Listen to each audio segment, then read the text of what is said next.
All right, welcome to the KCP community call. Hope everyone is doing well. Before we get started with the meeting, here is my usual disclaimer. This call is, as all community spaces of KCP, is governed by the CNCF Code of Conduct, which boils down to let's be excellent to each other. All right, with that being said, we don't have any items on the agenda yet. I know we have at least one item to discuss, I think, that's not on the agenda. I think I missed adding that, so sorry about that. But first things first, if you're an attendee, feel free to add yourself to the attendee list here. You kind of know the drill. And is there anyone here who's a new meeting attendee and would like to introduce themselves? Yes, I am. Can I just go ahead? Yes, please do so. Yeah, awesome. I am Abubakar Siddiq Ango. I'm a senior developer advocate at Kibomatic. Recently joined Kibomatic. Before then, I was at GitLab, where I was also a developer advocate, and I'm also active in the cloud native space. I was like CNCF ambassador some time back, and I'm looking forward to awesome things that you all doing in the KCP community.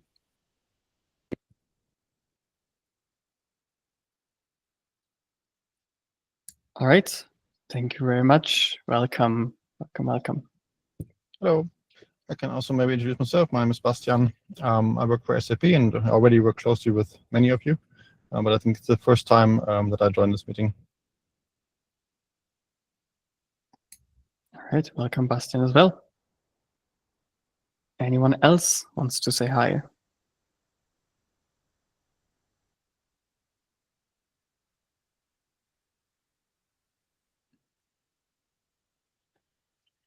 Hey everyone, my name is Wesley. I've been attending KCP community for a while now, but I just wanted to say hi and get to learn more things onto the KCP and see how this session goes today. All right. Welcome back, Wesley. Yep, thank you. All right. Going once, going twice. Okay. Then why don't we jump right into, well, the on paper rather short agenda, but we didn't talk about this before, but Bastian, do you maybe want to briefly talk about your use case or like your what you would like to talk about? Yeah, sure. Yes, basically is how or if there couldn't be some facility in KCP to bring sort of initial content into a workspace. So basically, we already have features around default API binding, so making certain APIs available in a new workspace. But so far there was no support to then also instantiate one of those resources, right? So resources could of course be static ones and things that are there by default. So a typical use case, for example, could be, hey, I do want a default namespace in every workspace, for example, right? So how could I maybe declare that I always want this default namespace? But of course, this can also extend to custom APIs, so something that maybe gets enabled first via a default API binding, and then you not only want this API to be available in this workspace, but also you want an instance of that resource to be created when a new workspace is created.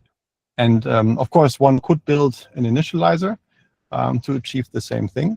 But initializers need a certain degree of permissions into the workspace. So the ask basically is if we can find a way maybe to have more KCP native support for instantiating resources. With instantiating custom resources, there could also be the requirement around, okay, maybe I want to put some content into this resource that derives from information of the current context. So then something like maybe the workspace name, maybe something like OIDC configuration. So other potentially context-relevant information would be nice to also be able to use them in creating such an initial resource. But this is sort of the topic that I wanted to bring up for discussion, if there's general interest in such a topic or not.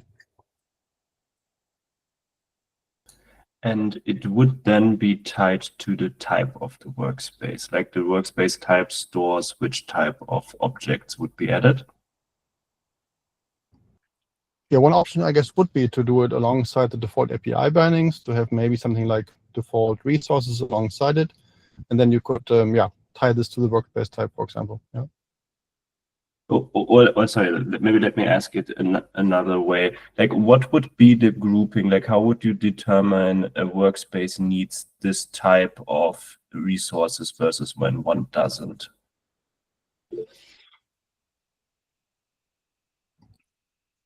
Well, from my point of view, I think this is something that you would then declare, right? So if you would, for example, tie this to similar to workspace types, then of course every workspace that has this type would get this resource.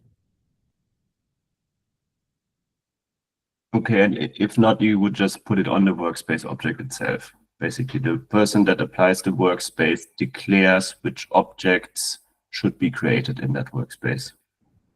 Could be, yeah.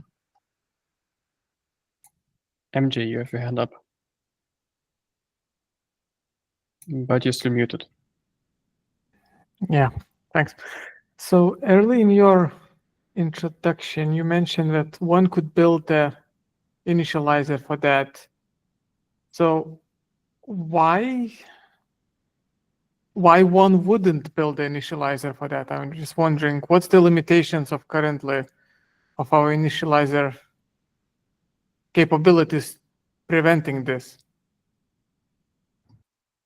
Well, on the one hand, from my point of view, it's a fairly common case, right? Where maybe we want to save that people have to build custom code for such a use case.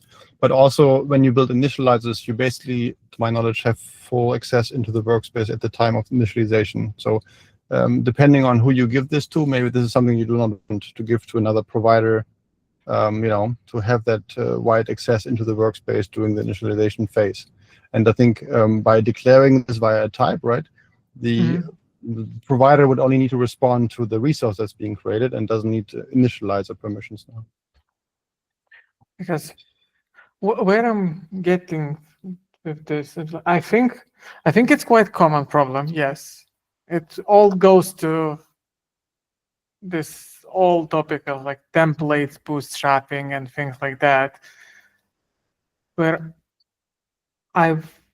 my first reaction is like, and I'm happy to be persuaded otherwise, is like, I'm not sure I want to add something like this complexity into the core.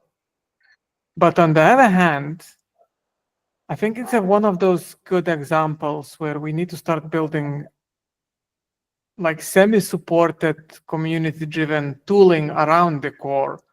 So it could end up as either virtual workspace or some additional software around the initializer framework to implement these things. In example, in a core, we have batteries, and batteries define these things like namespace to be created in a workspace or airbag to be created in a workspace. But it's very tied to the initialization of KCP itself.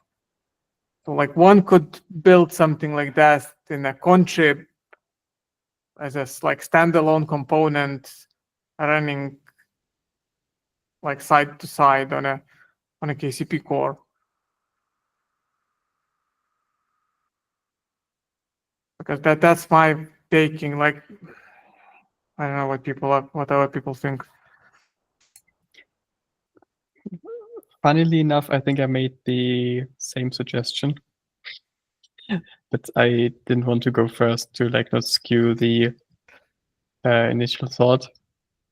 So yeah, I kind of also feel like this might be one of those.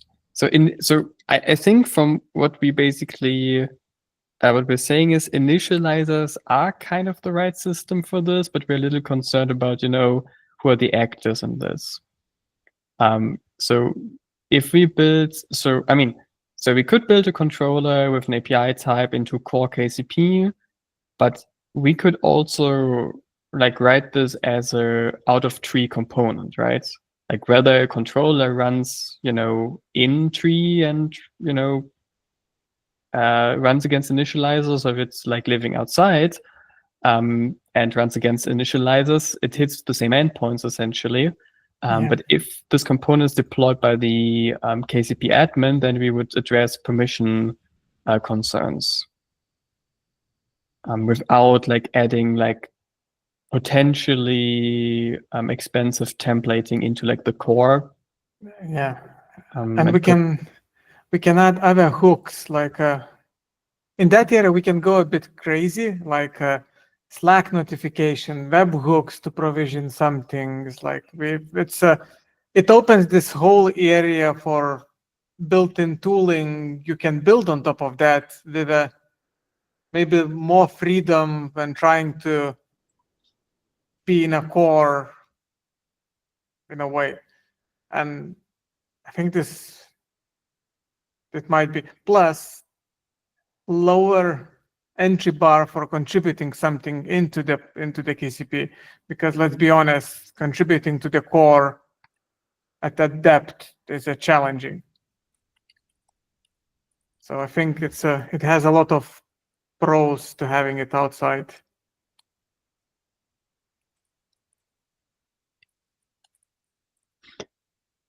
Yeah, I mean, I see people nodding. Any other thoughts on this? Liza, you have your hand up. So just thinking about it in terms of an out of 3 component, what's an example of that that's already available in KCP so that we can sort of see how that would work then?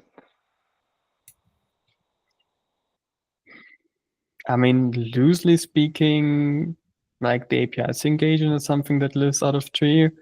But in this specific case, like, I mean, that's the kind of core idea of Kubernetes and KCP, right? That you can launch controllers that are like sitting next to your KCP instance and not in the KCP instance. So I'm not sure we have that many examples of that yet. I was thinking, I mean, you go ahead. No, so like API sync agent, there is a mounts example in a contribs repository, which is a virtual workspace. I was thinking about having a dedicated virtual workspace for, let's say, functional APIs attached to the resources too, would be one of those where like you could have and implement a custom paths handled by the work. Like there is things floating around, but I don't think we have this fully yet realized. We've been talking about this, but I don't think we had a proper use case apart sync agent. I mean, what I was thinking is that it probably sounds like what you have with the virtual workspaces. You can create these binaries separately outside KCP that then can be represented. So I assume this would go along those lines. Essentially, you would need something like that needs to be created outside, and then you can then reuse it as required. Maybe it's not as complicated as the API sync agent, but still external. Yeah, I would say basically exactly that. And let me put it that way. If we can't build that, I think we've done something wrong with KCP's like model to extend.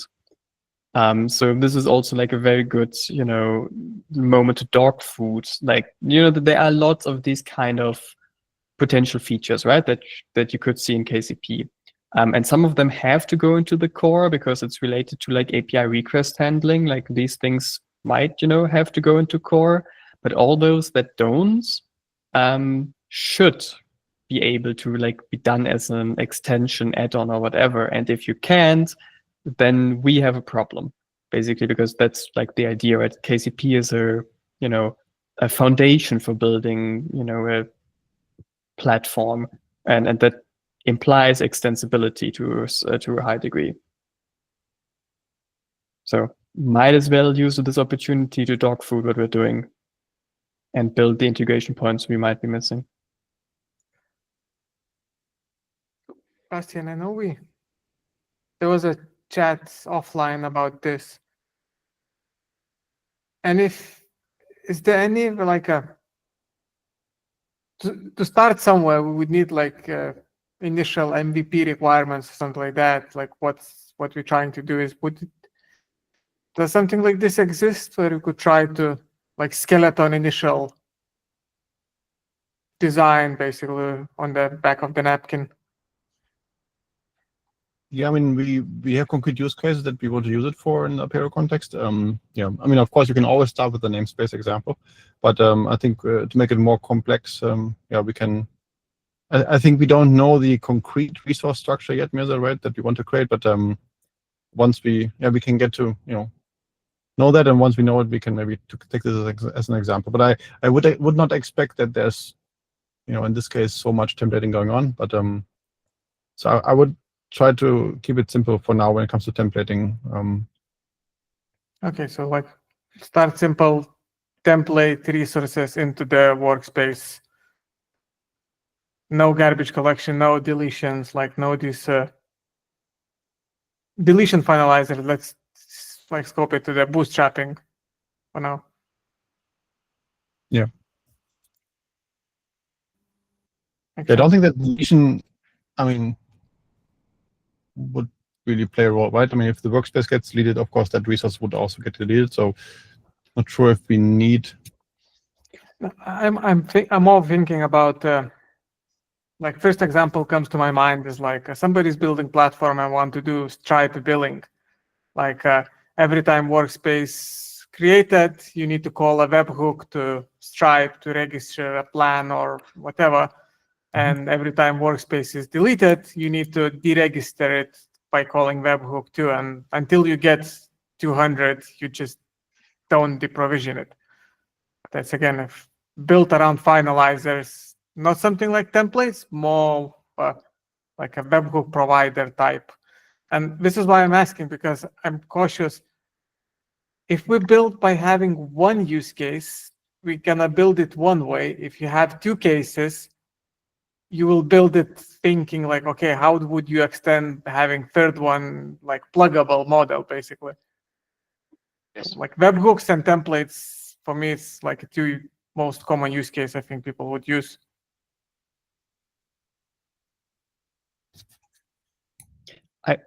I mean, to some degree, like calling arbitrary webhooks is like very out of scope here, right? So, Bastian, you're asking explicitly about like Kubernetes objects that are then bootstrapped into the workspace. Yes. Yeah, so I don't see much of a concern with that. Like if it gets any more generic, like, oh, I want to call a webhook, like write an initializer controller for that. Like that's exactly what initializers are for. Yeah, say. but if we're going this way, I would like this to be like generic in a way. Like you have these Discord bots, Slack bots, where you say, this is my webhook, this is my content. Like post every time something happens. It's like, how many times I build a SaaS proof of concept, you release it to the wild, and you want to know if there is anything happening in your system without bootstrapping huge monitoring stuff. Like what you do first, like you just hook up some webhook somewhere. So it's I know it might not be the use case, like, but webhooks is like, I know where I would be using it now tomorrow. I wouldn't. I think at that point the tool becomes too generic. Right? If you're basically just hooking into the event stream of KCP and allowed to just configure a bash script whenever an event happens, then you still have to do a lot of manual coding to get back to the original, I want to provision something in this new workspace, please. So I think those are two different use cases. Even conceptually, to me, this one thing feels like putting stuff into KCP. The other feels like reporting to the outside world that something happens. So I wouldn't see the second example as a good example for this tool that is about provisioning something in KCP. Maybe it's a bit dynamic, sure, it can get some input, but some templating. But if you reduce it down to that, then is it that useful?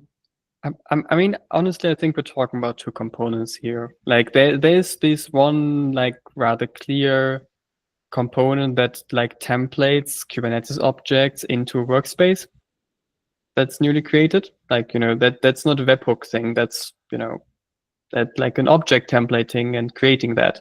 and like calling arbitrary webhooks. I mean, we're basically talking about like writing code for this initializer versus configuring something that that would call webhooks. And I kind of get the appeal when someone says like, okay, I need to have a webhook called on an initializer when a workspace gets created. Maybe it makes sense to have that as another project, like another lightweight controller that you could then configure via an API that's in KCP. And that would like basically be the same type of thing as this like resource templating controller. I just think it's two distinct things. It would be two projects more or less. Because the one thing is still like Kubernetes resource model oriented. The webhook thing can basically be anything and anyone. It's just issuing HTTP calls. Like that's a whole different layer, I would say. And if you need data from the webhook's response in your templating, then you should build your own thing. At that point, maybe stoop down and write some Go code. Let's take it offline. I still don't see why both of these can be backed by the same interface, but let's have the templating done, and after that we can see where it takes us. Simon. Yeah, I would like to circle back to another point that we've written down. So we've written down that this could be built with initializers, but there are concerns with permissions. Can we maybe list out what the concerns are? Because I have a feeling, regardless of what we build, we need to understand what the permission concerns are at the moment if we want to build something that solves this.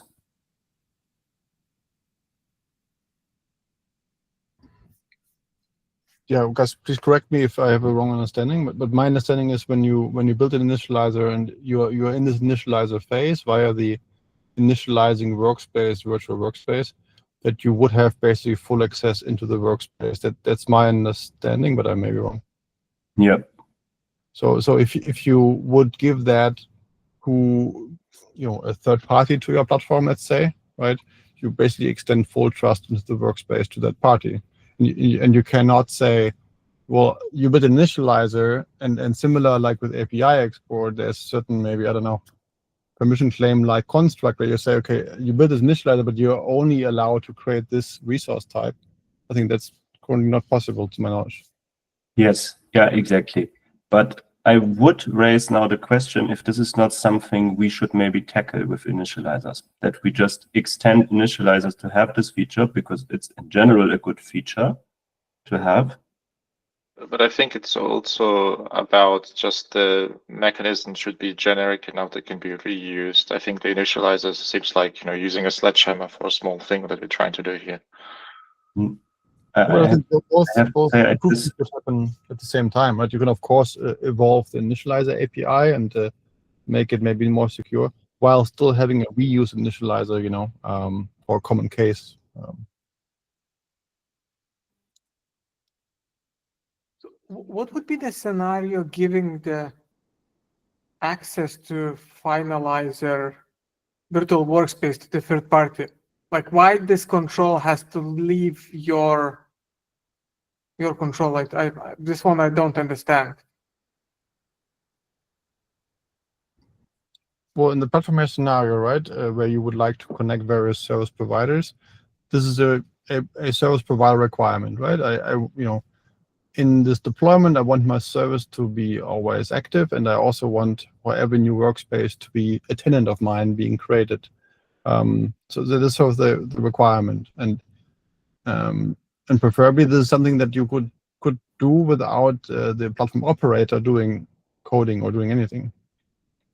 So the answer could be yes. You service provider, you can do that. We will share the kube config with you, and you build an initializer, right? Yeah. And you initiate your resource that you want. But then, like I said, there's no way for me to limit that, to that particular resource kind. But is that not the case that we should be working towards enabling providers to configure workspace types in a way? Because once workspace type owner, in a way, gets access to it still has like a full access, yes, basically to everything. I do think maybe we also have a bit of a like modeling problem here. So workspace types are, I would say, in general, not like owned by the service providers, right? So service providers would be people creating API exports, and those are not necessarily the same people that would compose, like, for example, multiple APIs into a workspace type and set up an initializer for that.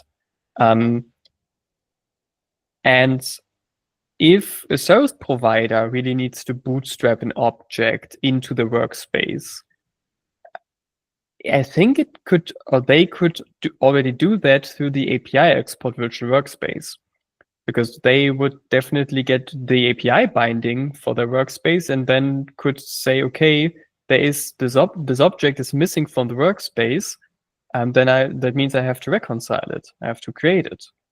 So I'm not sure if maybe initializers are the wrong mechanism when we're talking about service providers having to bootstrap something.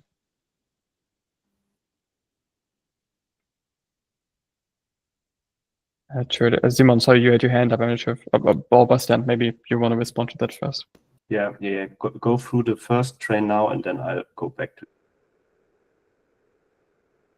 Maybe you can outline this more. This is news to me. So I was not aware that, like, when you watch an API, virtual workspace of an API export, of course you get resources of yours, that are being instantiated. But I wasn't aware that they could build a controller against that notifies you when only your own API binding is created. I know you can, of course, create a permission claim for API bindings in general, but I was not aware of a mechanic that would notify you only if your API binding was instantiated. Isn't that the thing that comes in with the multi-cluster runtime that the API export provider is doing? I mean, that's how it is notified about new clusters that have this API binding in there. So maybe that's the same mechanism that Marvin is proposing. Yeah, exactly.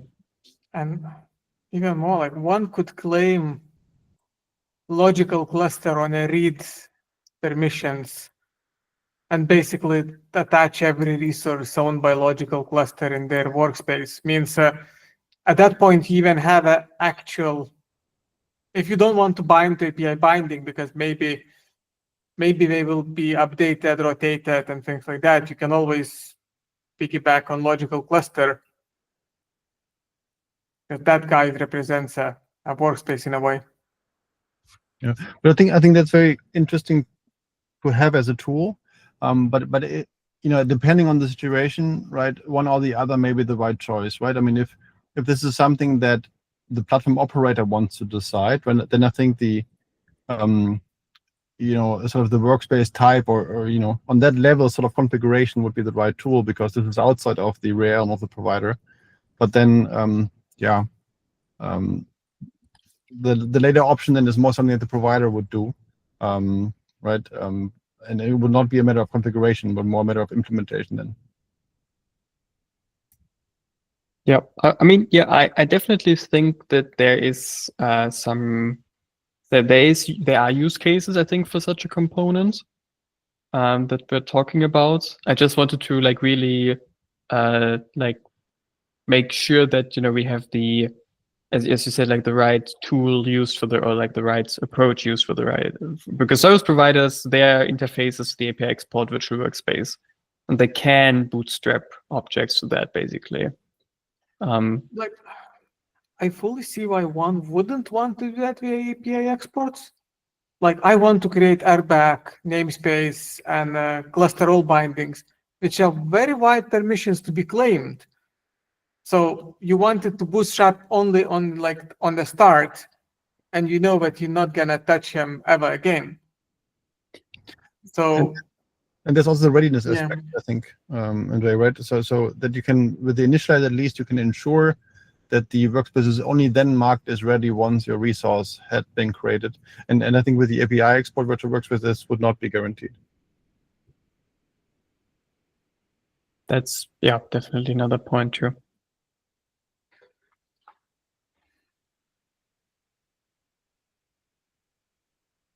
So I would say we have space for both, basically. But the more, sorry, Simon, before we like try to wrap this up, Simon, you had another thread. So yeah, I want to go back to the thread that we had, and I tried to simplify, I think, so it was on the sledgehammer topic, or like the sledgehammer thing. I think regardless of what external component we want to build, it will require changes in KCP, or you will need to have another different component that automatically manage this permission thing for you.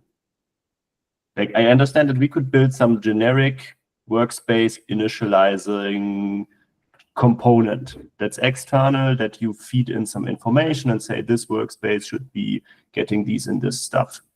But if like this thing would either then use initializing workspace, which has permission issues we don't want to use, or it would need to have built in something else that allows it to see workspaces or discover workspaces that match its criteria, which then again also is a huge amount of permissions that it has. That's like the only thing I wanted to say initially with these things. I think we will not get around it. You know. Like, I don't think we can build an external component that solves exactly this case without making any changes to KCP. That's the one-liner I wanted to. Yeah, it kind of sounds like this finalizing virtual workspaces. You get so much power, but there is no way to check the accountability what you did in a way. Like there's no. I think Simon, you were right on the first one. Like that, they might need some kind of permission model, saying like if you get this access to this virtual workspace, but only specific access, or to do the specific things.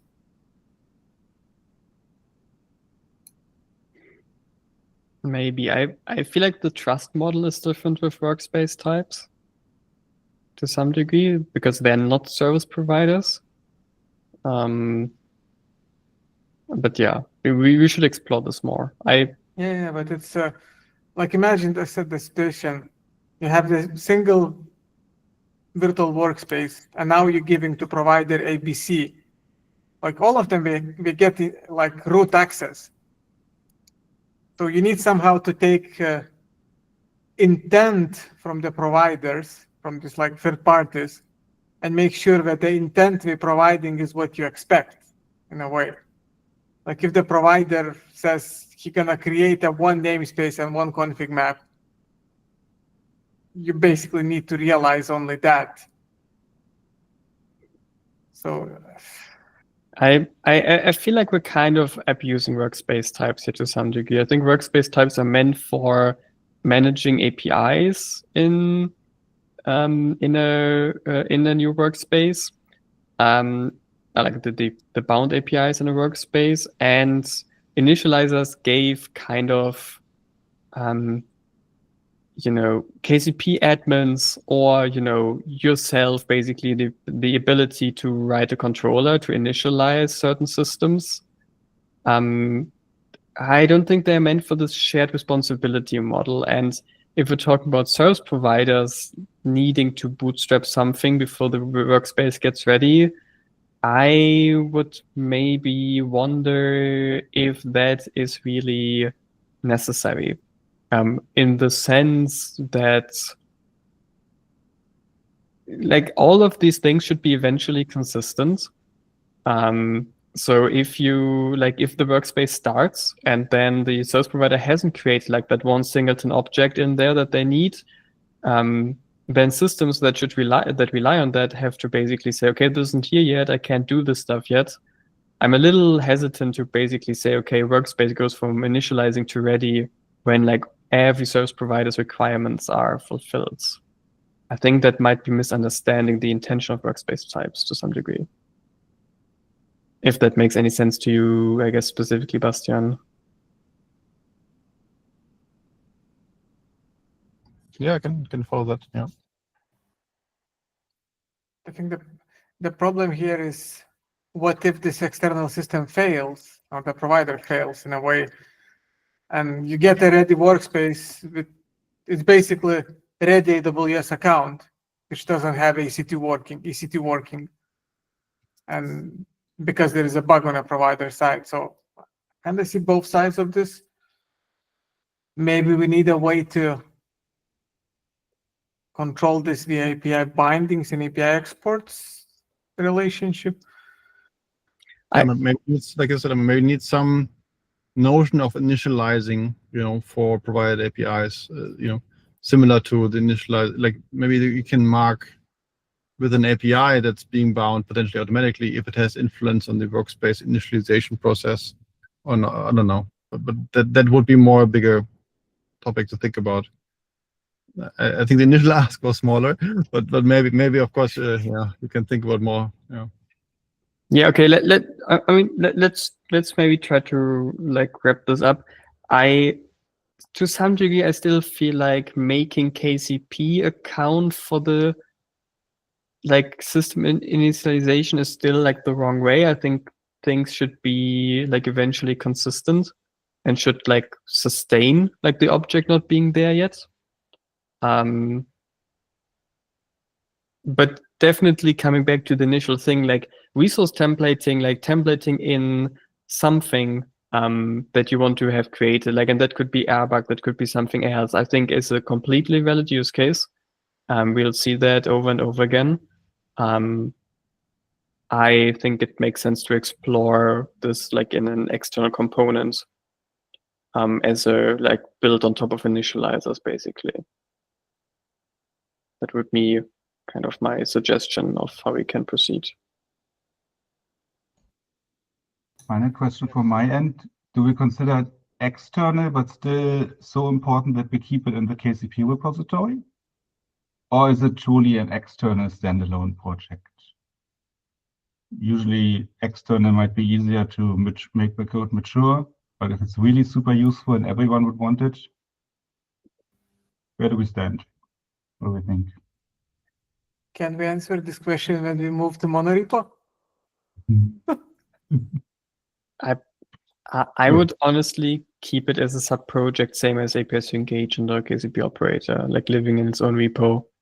Because also this would use the multi-cluster provider, and that's not something that I want to import into the core KCP repo. Yeah. One more final question from my side, but so from what I've gathered or what I'm reading between the lines, one of the important aspects of this design is also that, because we've been talking a ton about Airbag, is that the logical cluster would not accept any requests until that thing has finished, right? That's kind of the expectancy I read in between the lines.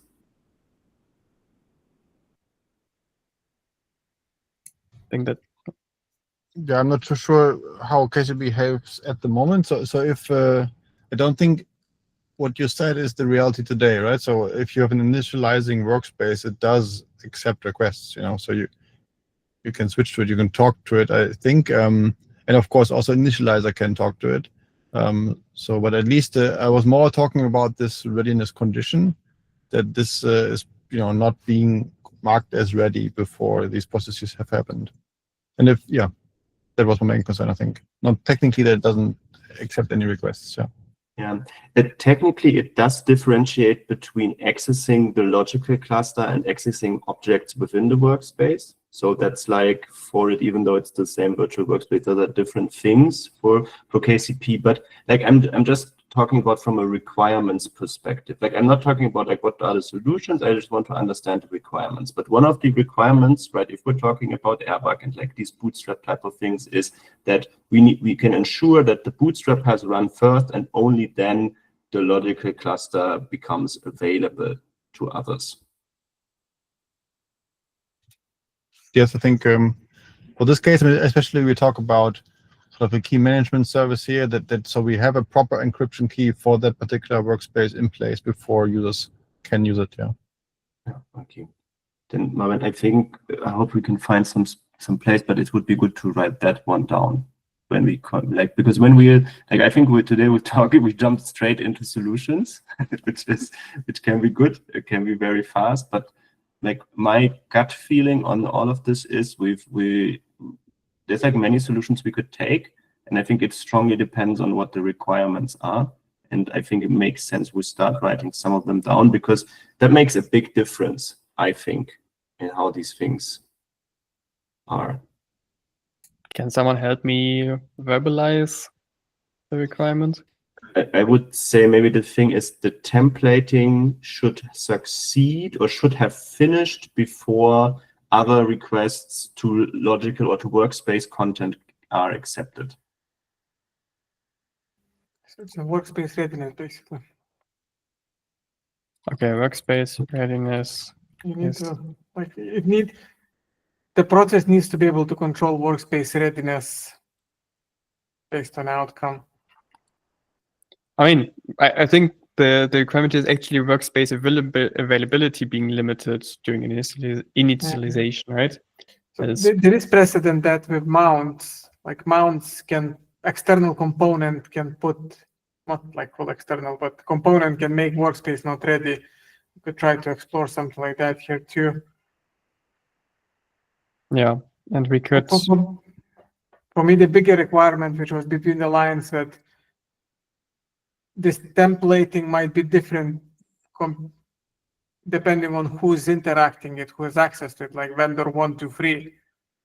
And that for me is a bigger one, which I think, like, how do you make sure that vendor 1 doesn't do more than he or she's supposed to do via their bootstrapping methods? In a way, like, today you might be creating a namespace, tomorrow you're creating 5, and now 2 of them clashes with vendors 2 bootstrapping process. So, like, that one is, I think for me, is a bigger one.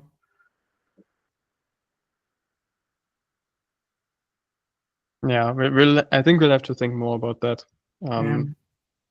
What the API design for such a component would look like, because like what is the basically template objects, like how do you target a workspace type, and like, there's a lot of open questions there, I think. And we have conflicts, how to target, how to distribute a lot. Should we start a Google Doc with all these things separate one? Because I feel this might outgrow to something bigger. Yeah, I think so too.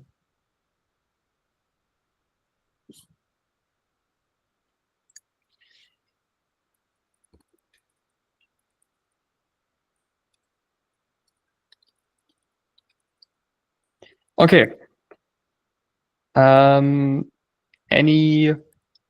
Any further comments, questions on this for now?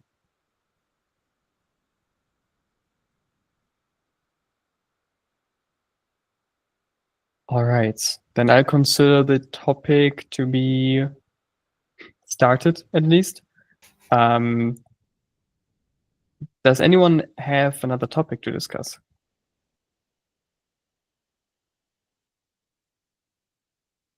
All right. Then just a quick status update for me. I am trying to cut a new 0.28 patch release. I don't know exactly what happened, but GitHub Actions have been severely limited in disk space recently. We saw this on the main branch a while ago. We forgot to backport that.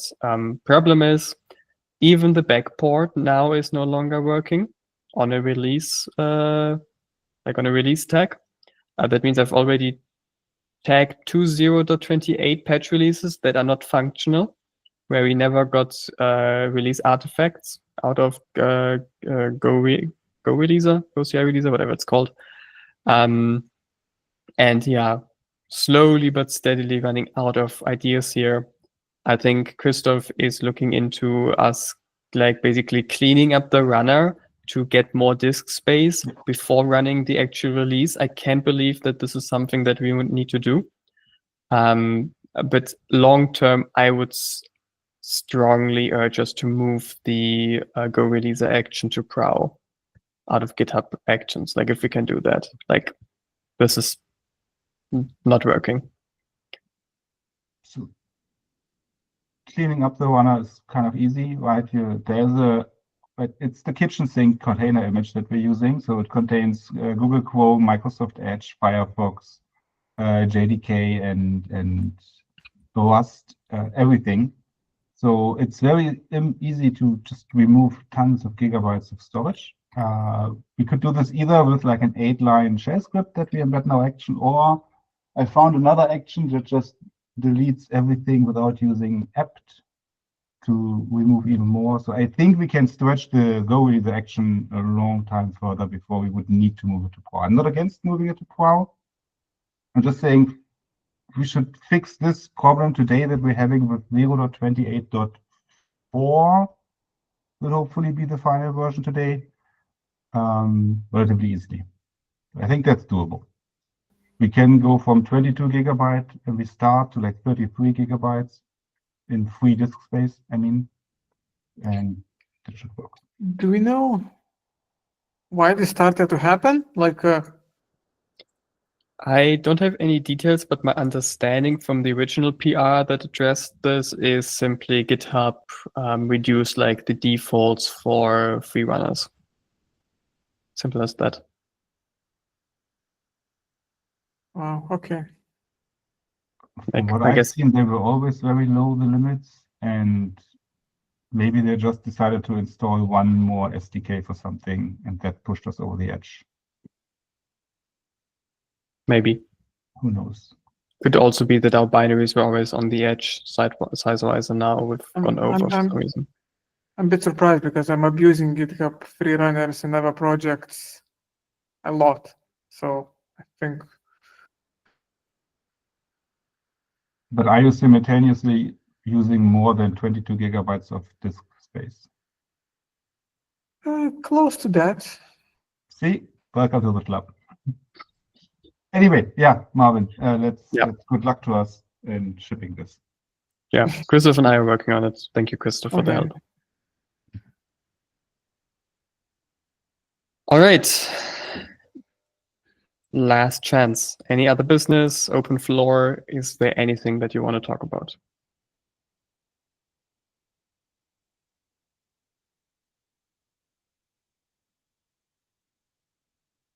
All right. Well, Lekan, you have something.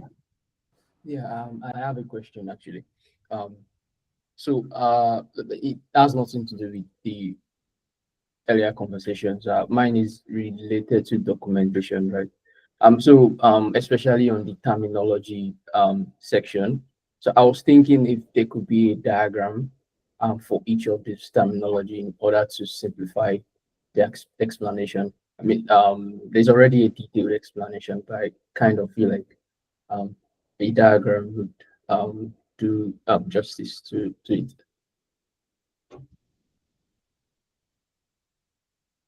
Just for clarification, we are talking about this page here.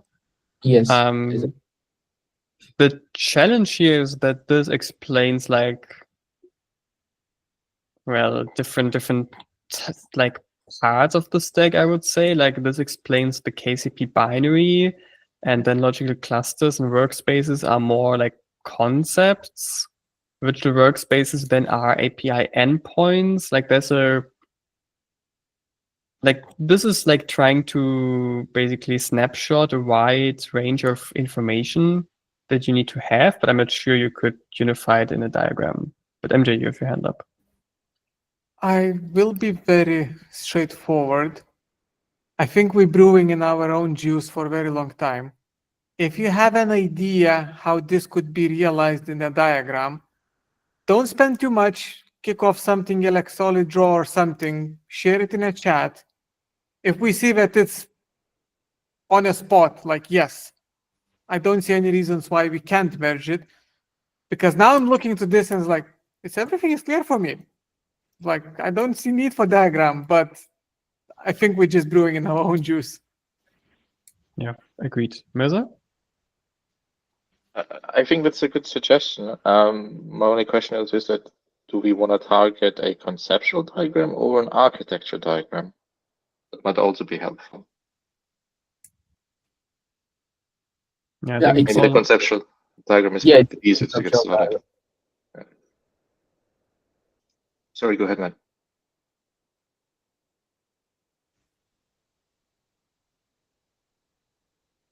Yeah, okay. I think the gist is what MJ said. Like, or kind of you have an idea, we would very much welcome that because, as MJ said, we've been at this for quite a while, so you get blind to the, information blind spots, I guess. We definitely welcome a contribution if you have an idea. all right. And if you need inspirations, just ping us. We can share the slides from previous talks, things like that. If you need like copy paste material and things like that. If I don't know, like if you have something in mind or not already. Okay.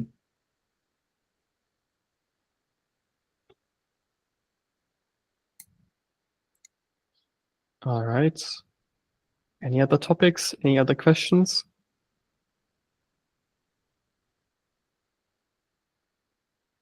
All right, doesn't seem to be the case. Then I wish you all a great day, whatever time of day it might be for you. So have a good one and see you hopefully again in 2 weeks. So bye-bye. Bye-bye. Take care. Yes.